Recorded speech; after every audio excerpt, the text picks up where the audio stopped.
Good evening, everyone. Good evening, good evening. How are y'all? Thanks for tuning in to Coach's Connection this evening. All right. Excuse me if I'm sniffling a bit. I was around some dust today and it activated my sinus. All right. But yeah, this evening I'll be discussing with Mr. Dean Boles. All right. You would have seen the flyer, some of y'all. So just to give you a little bit about him, he has been involved with competitive swimming for 46 years, 7 years a competitive swimmer, 27 years as coach at the club level, university, high performance center levels, and different roles. 12 years in roles of leadership, mentorship, administration, active coaching. He has coached swimmers to 5 Olympic Games, 3.5 years as the Danish national coach, and 2.5 years in his current role as the Chief Executive Officer, the CEO of Swim Ontario. So I'd like to welcome on our program this evening. I'm not Dean. You look a little like Jason. I waited. I didn't want you to waste a whole introduction, but I might have to say it again. I'm waiting for him to log back in because I was seeing him here before, but I'm not seeing him right now. I see him log back in there. Let me see if I can see. Mr. Boles? Yeah. Okay, I'm not. Can you hear me? I can hear you, but we're not seeing you. Okay, that's odd. Everything seemed to be good, and then you're just starting to introduce me, and then all of a sudden it went poof, it was gone. I don't know if you could check with your camera, the camera, because we're hearing you clearly, but we have no image of you right now. Okay, that's I don't know what I've never been on a program like this, so let's see. I'm gonna try it one more time. I think that's a compliment. You never came on a program like this. You take that as a compliment. So, I mean, today, I guess, Rocky will be following up on some of these things we probably discussed last week with Sean, I guess, on a more global. Yeah, I want to touch on different things. I mean, I think Coach's Connection is about getting across the persons how coaches think, right? I mean, we want to give a global aspect because I think, we want to discuss parent involvement as well and parent education. That's one of the topics we want to touch on this evening. And I think we have quite a few parents who tune in. So it's nice for coaches to see, all right, what parts could be taken to invest more in themselves, for parents to understand, hey, this is how it's done globally. So, in Trinidad, we like to follow what the world and the elites are doing. So it gives a little confidence in the system we have down here. Just different things for us to discuss, see how it's done globally, see if we could take a thing or two, implement it into our system. Yeah. Mr. Boles, are you there? I am here. I don't know. Can you see? You can't see, you can hear me though. I can hear you. So Rocky, I'm going to disappear. I guess you'll have to talk to the picture. That's no problem.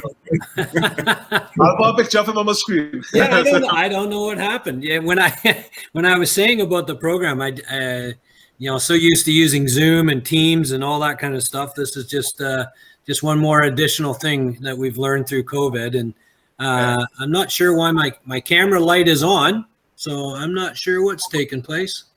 No problem. Well, Dora, you and Darren will sort it out. So I'll disappear for a little bit and you all can continue. All right, so Mr. Boles, you hearing me, right? Yeah, good. All right, good evening. Thanks for accepting and joining us on our program this evening. Yeah. So I introduced you. I told them a bit about you. Yeah. So now we're gonna get a little more in depth into just the measures you've implemented, just about your experiences as a coach. I'm not going to touch too much on the administrative side of it, but more the foundational and the aspects not solely related to the pool, but surrounding swimming. All right. So firstly, I want to touch what is Swim Ontario? I see you're the CEO of Swim Ontario. What is Swim Ontario? In Canada, we have provinces similar to states. We have I think 10 provinces and two territories. So Swim Ontario is one of those provinces. We're the largest province.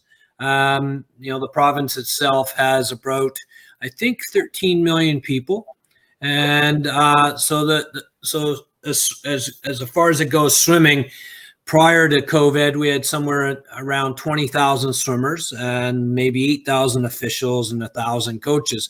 Obviously, COVID has hit everybody, and so things are a little bit different right now. But so we're an extension of Swimming Canada. We're the closest to the clubs. In Ontario, we have between about 140 to 160 clubs and about 10 universities, 12 universities and programs. So, in this particular, Ontario has always been a contributor to the national team, to the Olympic team. Things start at the grassroots and move itself all the way through the system to the top level. Okay, nice. I must say, I looked at you especially at swimming, right? And I was very impressed with your performances at this recently concluded Olympics. I must say you all have done very well, and I see a lot of it like on Swim Swam. I saw you all have implemented and revised your long-term athlete development program and framework. So how we want to touch on the learn to swim aspect. How do you attribute this to your improvements in swimming? Learn to swim, the foundation. Well, I think the learn to swim to sometimes we call it grassroots, sort of the early stages of competitive swimming. In Canada and in Ontario, we have a pretty robust lessons, or I would call learn to swim program beyond what the clubs give. I think there's what they call the Canadian Life Saving, and so they run programs from babies all the way right through to you become a lifeguard and things like that. And they have swimming improvement programs. So that's been quite helpful. I think there's been some effort way back in the day when I was in school, in grade school, public school.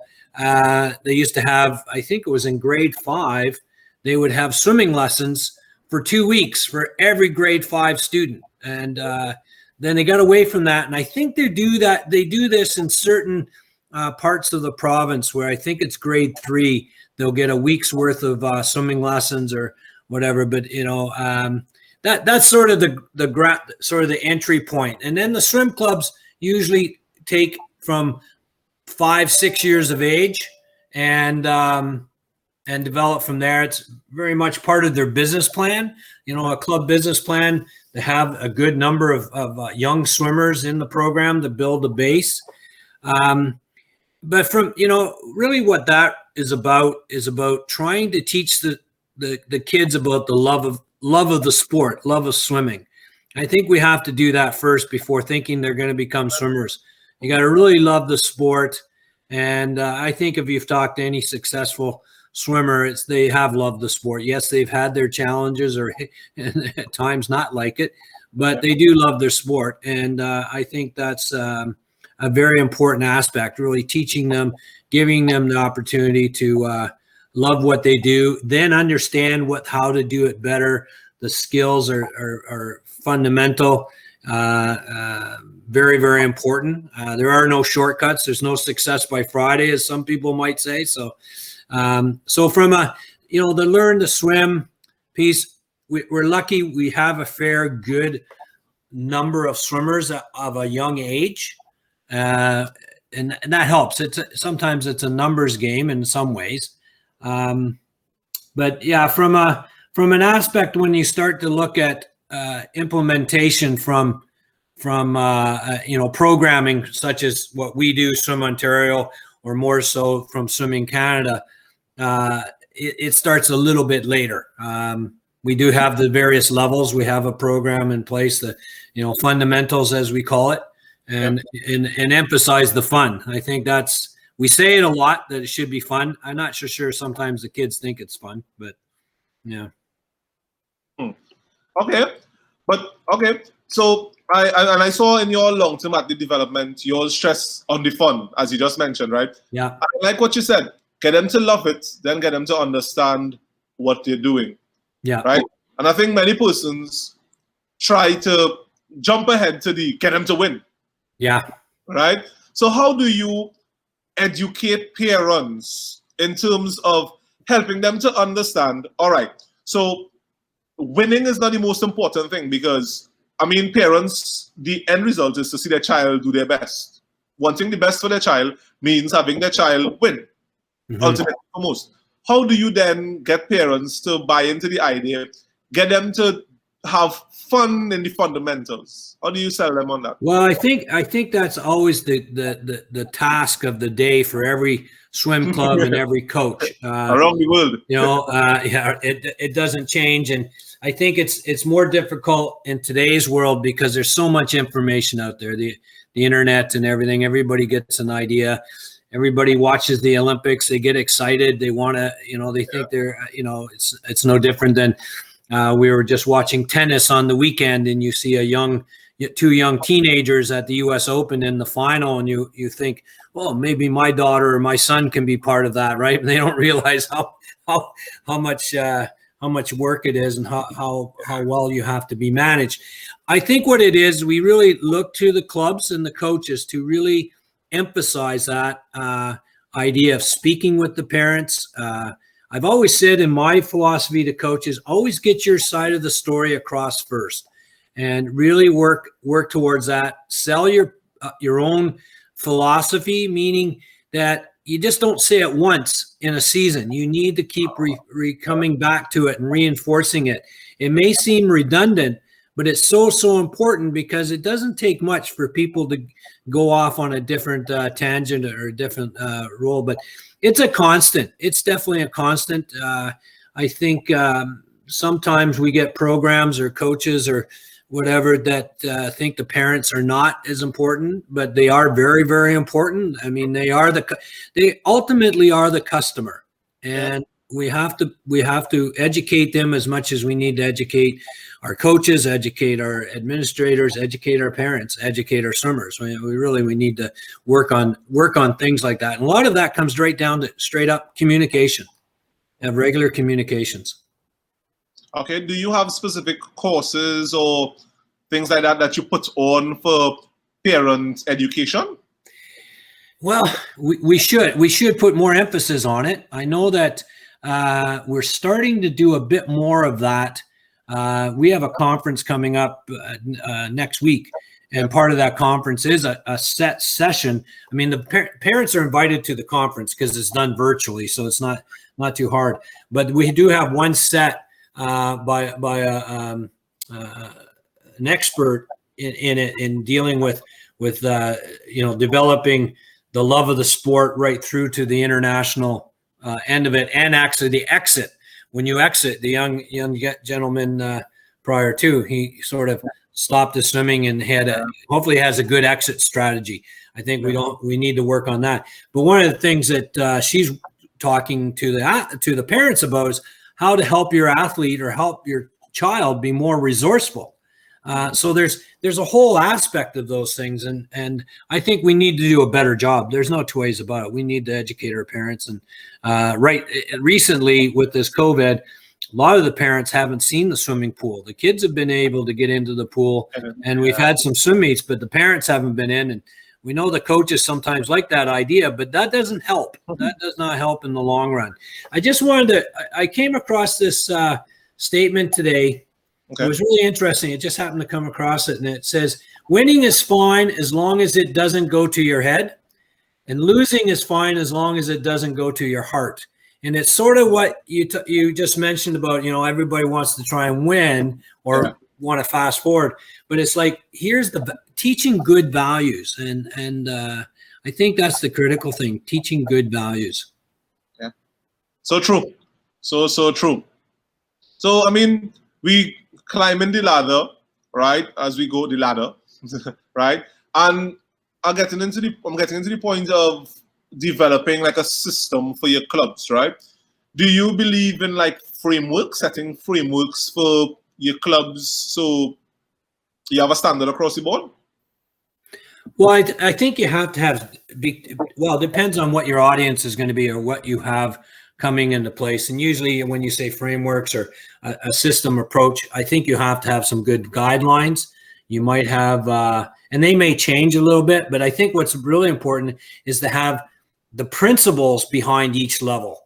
What is, what is expected on entry into it? Yeah. What is expected partway through, and what is expected for the exit to the next level, and trying to paint that, be consistent. I think one of the things is simple things such as being consistent, trying to be, might call it fair, but more in some ways equitable, but that's difficult. I think fair is an easier way to do it. But I think that's the thing. I think you have to have different levels, but you know what? It comes to a certain point that then you start to look at the individual, what the individual needs. I think you can address things younger, and I know that's where you're going to get to some key things to the older age.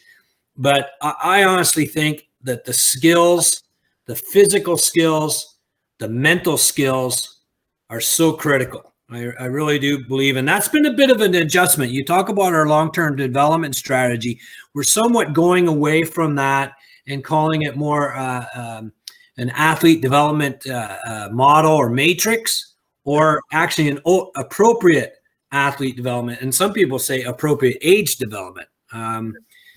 So we're moving away from that and actually moving towards the skills around we'll call it psychology, the human skills, more so than the energy systems are already taken care of. I mean, if they're active, hopefully they're active, and then there's the physical, technical skills. I mean, those are things that will be developed over time.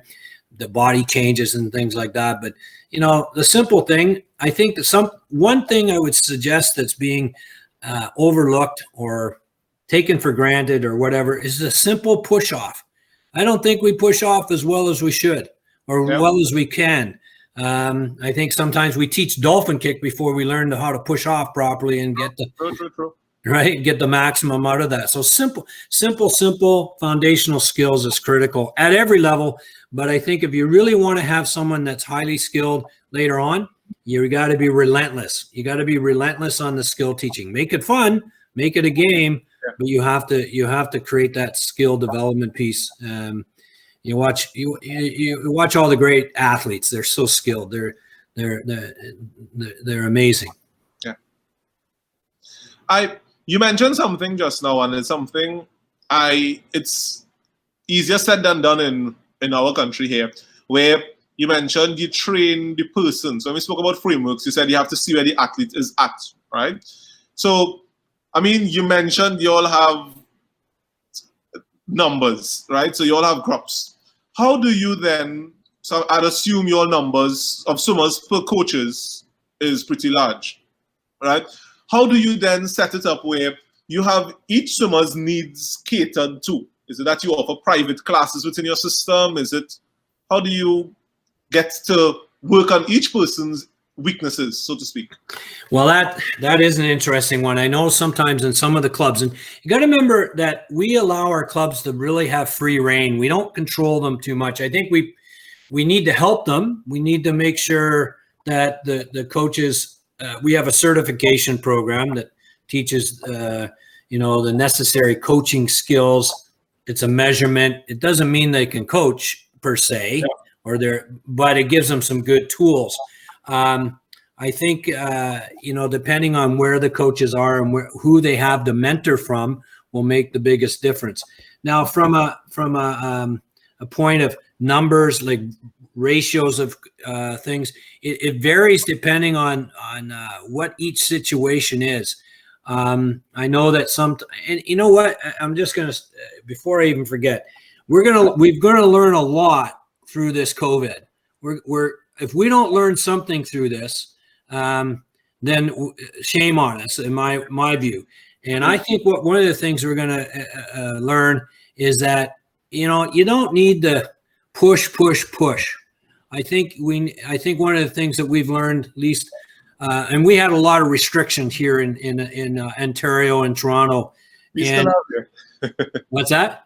I said we still have here. We can't. Yeah, we still have our restrictions as well. We definitely do. Nothing is normal. But one of the things is a lot of the athletes actually had to work on their whole core strength, their body, everything outside of the water. So they did a lot of those exercises, core exercises, but they also talked with the coaches. So that in itself is like a silver lining, so that they've been able to take time and focus on things that they normally won't, because when we get to the water, we think we got to use it. And it is. Water's like gold. We should, it's important. But I think there's other things. But what I'm saying is that the kids are not as tired because of this. So they have a better ability to return and not be injured. And I'm hoping that we don't see that go away. Hopefully we won't lose some of the things. Case in point, maybe we do one less water session, or that water session is totally skill, not training. And there's always this idea, I always believe in the younger ages, it's teaching, and this is a message to coaches. It's teaching rather than training. It's a T word, but it's teaching. You're always teaching. The training will take care of itself. Anybody can train, in a sense. A coach can train someone, a swimmer can train, but the teaching is a different acquisition of skills that I think does make the difference. Yeah, so true, because regardless of how powerful your engine is in the car, if you can't get the car to start, you won't be going very fast, huh? Yeah. I think COVID really pegged us back, and I hope it's lessons that we remain with, because when life goes back to normalcy, you'll throw it out the window. Because I was very impressed. I looked at the Olympics and records were broken, best times were made, and these persons were out of the water for months within the last year or two before Olympics, right? Yep. So how is it that when we thought that the main thing to do was getting 6-7 days of training a week, right? Now it comes that we had to focus on other elements, yet we were still fast or faster. Yeah.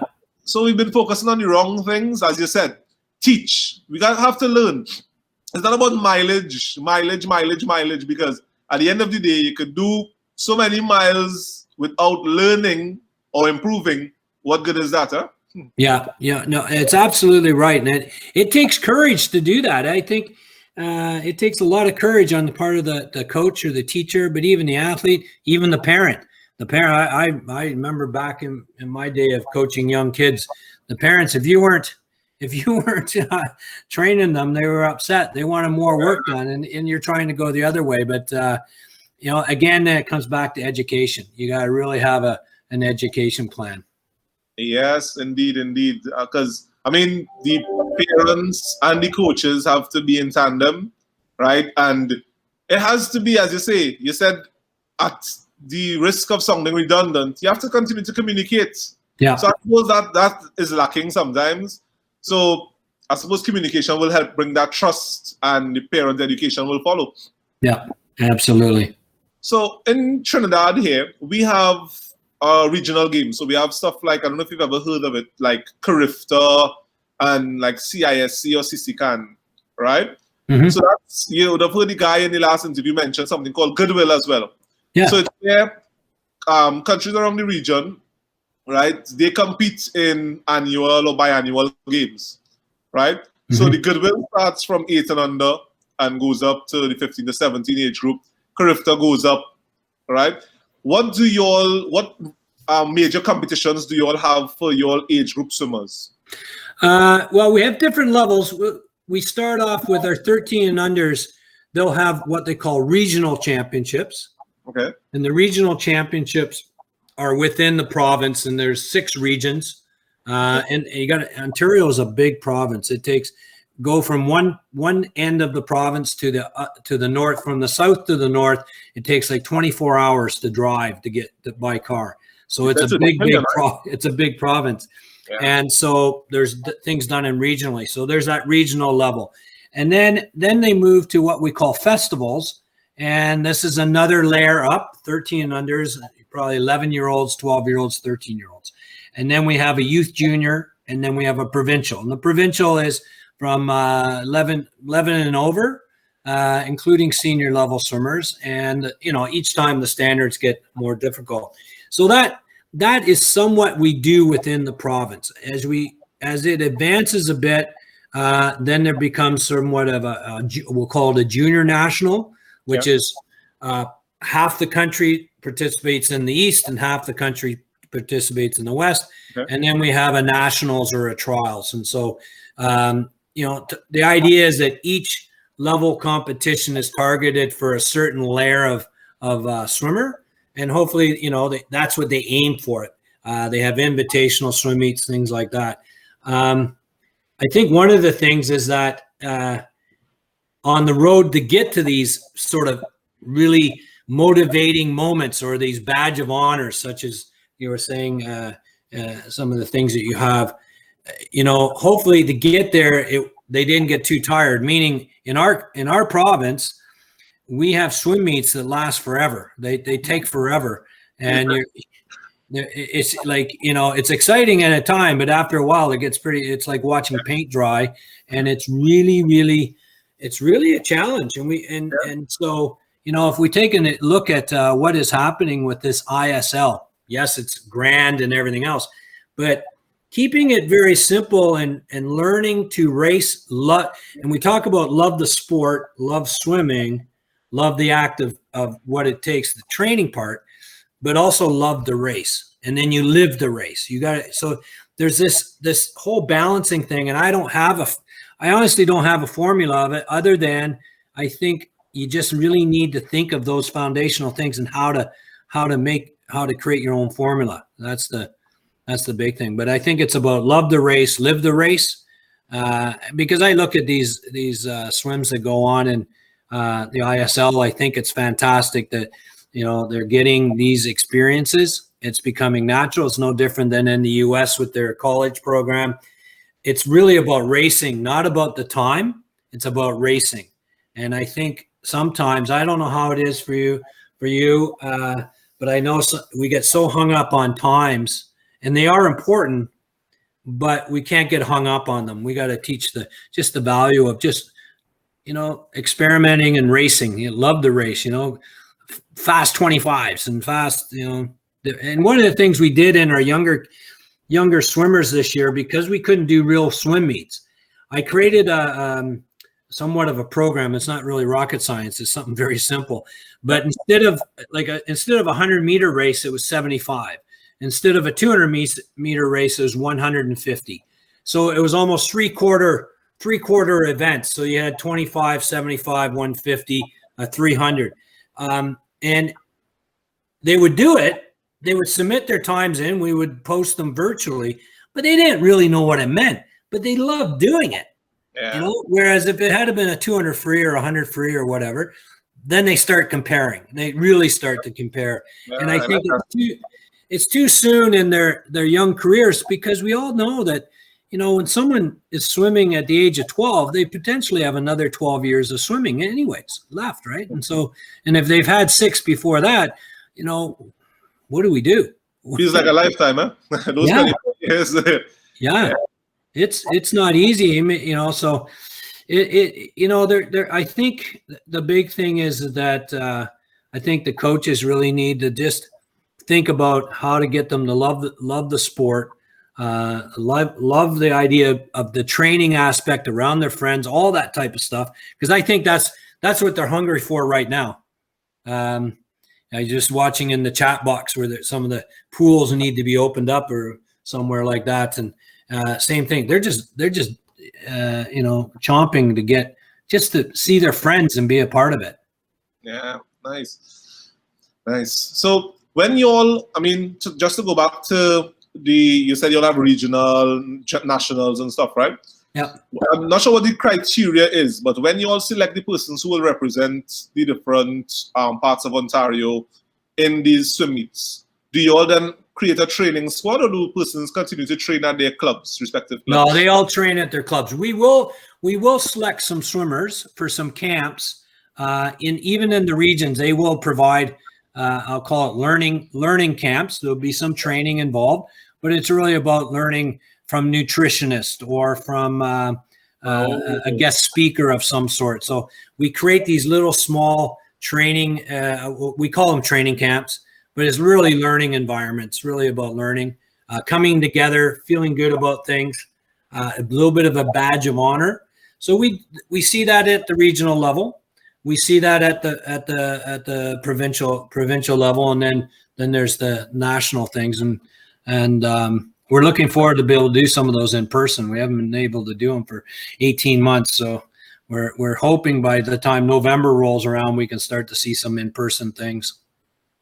Okay, so those camps, you say, is it that persons that you all possibly tout, or persons you all see with potential, and you all therefore want to kind of harvest that and put a little more effort into them?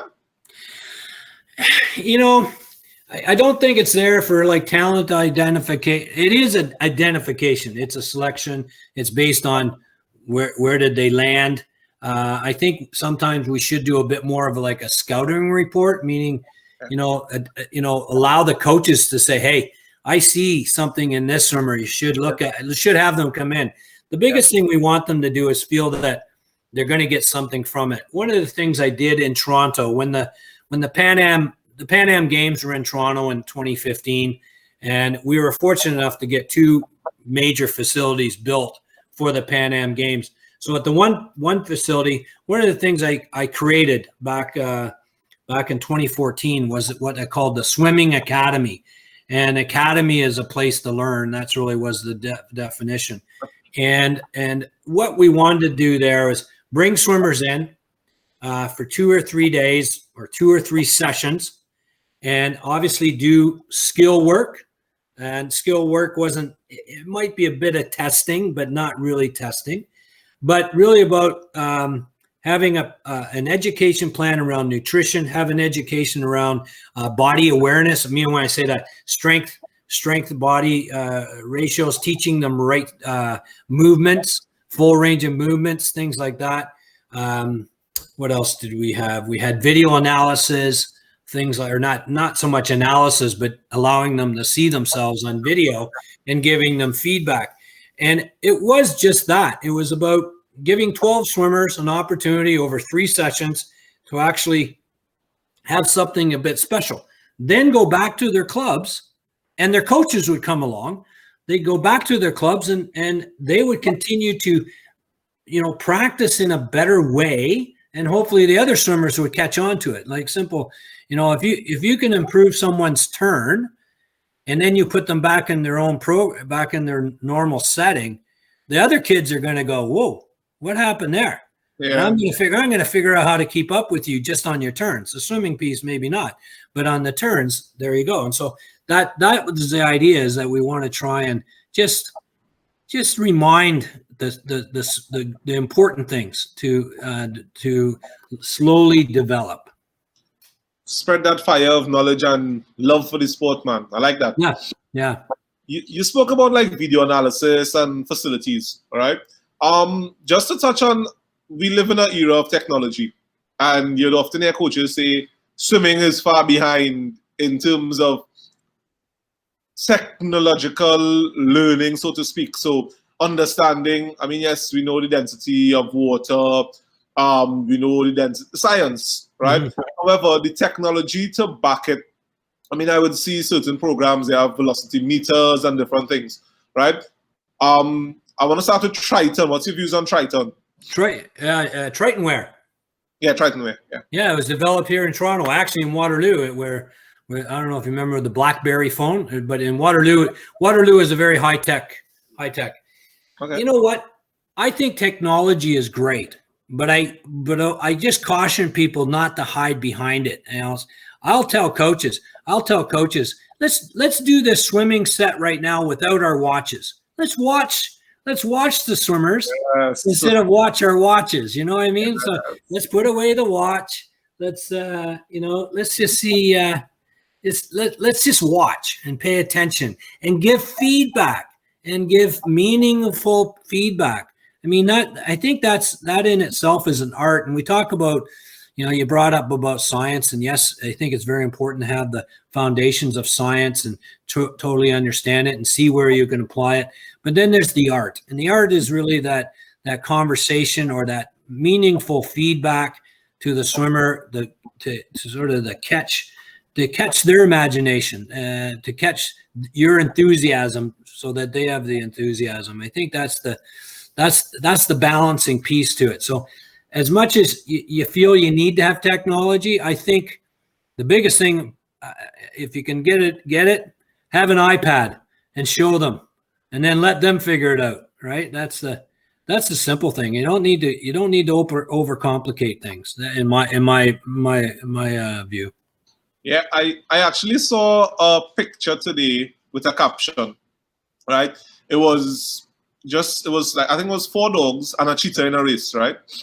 So they set off the race and the dogs went and the cheetah stayed lying there. So they were speaking to somebody after, I'm not sure the person's position on things, but the person said he believes that the cheetah didn't move because the cheetah has nothing to prove, right? So the cheetah could have gone about saying, hey, I want to show that I am faster than these dogs, and go on. And I think we need to look at coaching like that. We often think it's about getting the set done, right? By the clock. So I'm a coach, I want fast swimmers, let me get them swimming fast in the sets.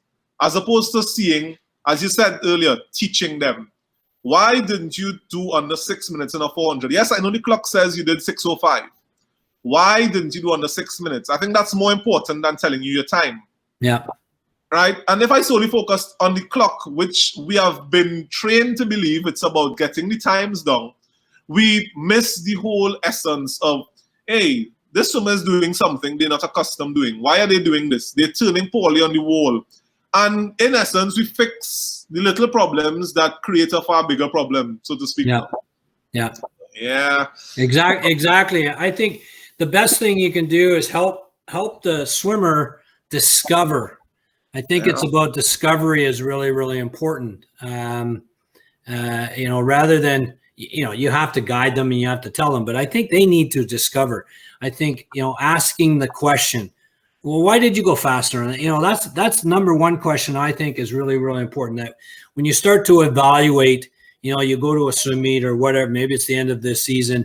And, the easy thing is usually you can answer the question, why didn't you swim, or why didn't we swim faster, or why didn't you swim faster? You can usually answer that question quite easily. The critical piece is, why did you swim fast? Right? And really hone in on that. I think lots can be learned because it's not an easy question to answer. Why did we swim fast? Sure. And I think that's, it's how you frame it, how you phrase it, slightly different approaches. I know swimmers who feel, or coaches themselves, if they're not getting 6,000 meters in, then it's lost. Well, maybe a lesser distance might have more meaning and more impact than standard.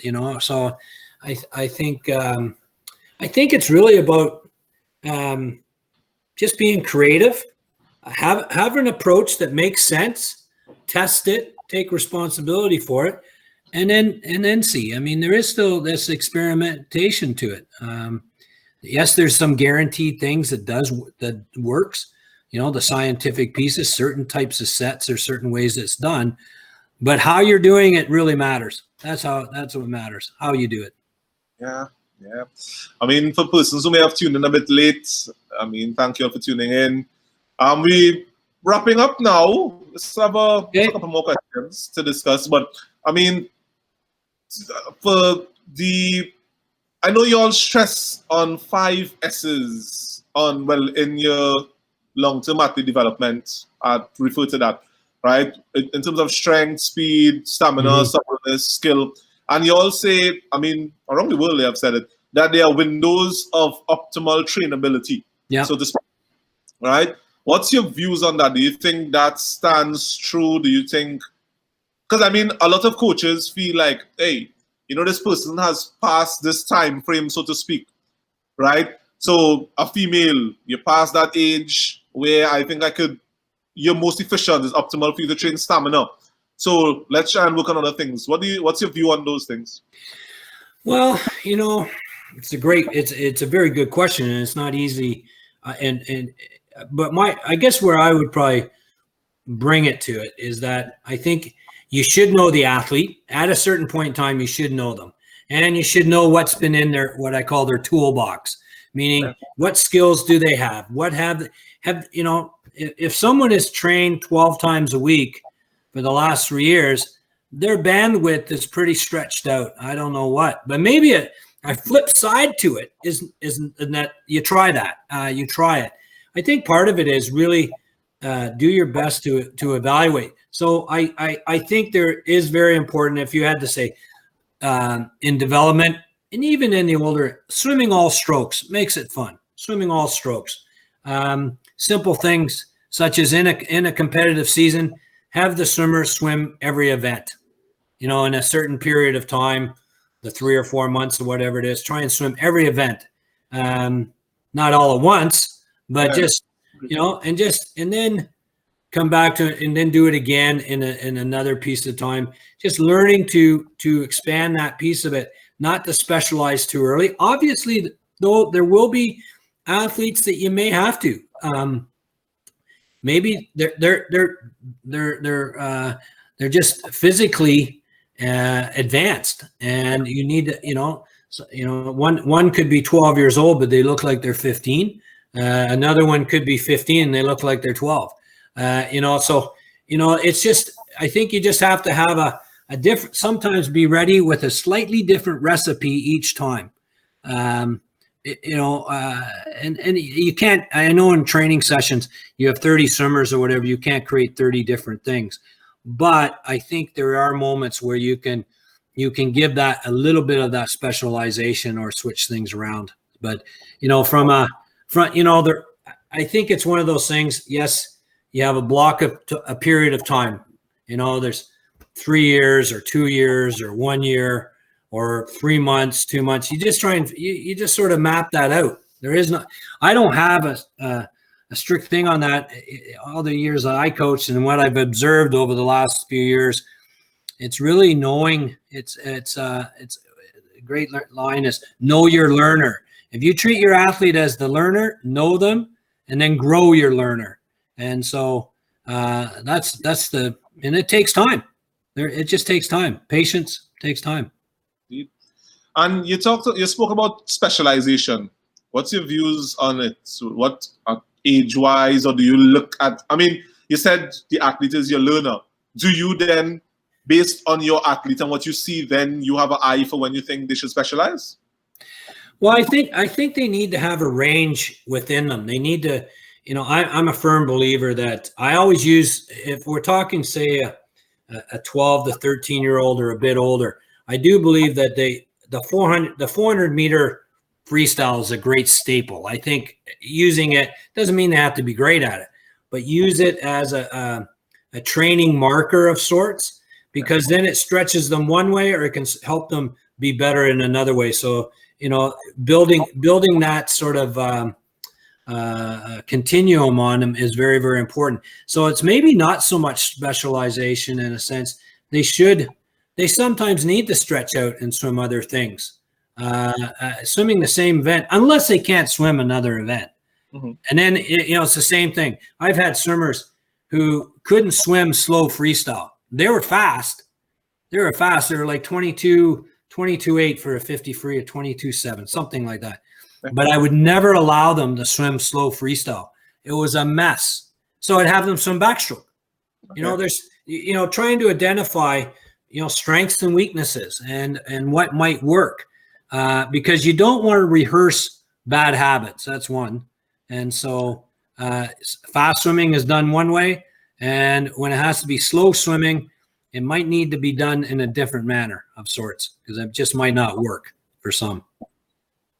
Great. So I didn't answer your specialization because, you know what? I think you're going to know it when it happens. I don't think you need to force it. I don't think as I said, there's no success by Friday. And you just don't need to force it. It will come. It will come if you've done some good things along the way. Yeah. Nice. So last question. All right. What advice would you have for someone who is transitioning from an age grouper to, let's say, standards of elite athlete, or let's say college, going off to college? Yeah.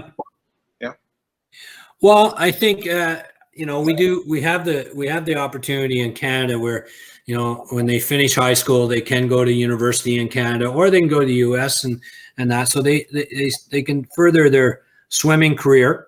My advice really is take full advantage of a new opportunity, a new breath. It's like almost I call it sometimes a new lease on swimming, because if they've been doing something the same over and over again, it gets pretty tired. So a change is good as anything. And so from that point, I've seen swimmers leave the pool as an age grouper, and I've seen them actually take a year or two off, come back into the swimming later, and have a phenomenal career. Another 3-4 years of just swimming better, advancing, doing things they never thought they could. And so I think the big thing is just hopefully you're not worked. How would I say it? Hopefully you're not pushed out of the sport. That's the big thing. Hopefully you're not pushed out of the sport, because anything can happen if given a certain opportunity along the way. I mean, when we watch the Olympics and the Paralympics, what I really get so excited about is hearing the stories behind those swims. And each one of them have a story, and the story is not what one might think of how they got there. And some have had some major struggles, and they just figured it out, and good things happen when you're in it. You're in it long enough. You figured out things. Good things can happen for sure. You just have to sometimes be in the right place at the right time, with the right attitude and the right support. And the big thing is the right support network around you. Indeed, and I think that's a nice way to wrap up. Mr. Boles, I want to thank you so much. I mean, even your last point, your holistic view on coaching is refreshing, man. We often look at what goes on inside the pool and between those four walls, right?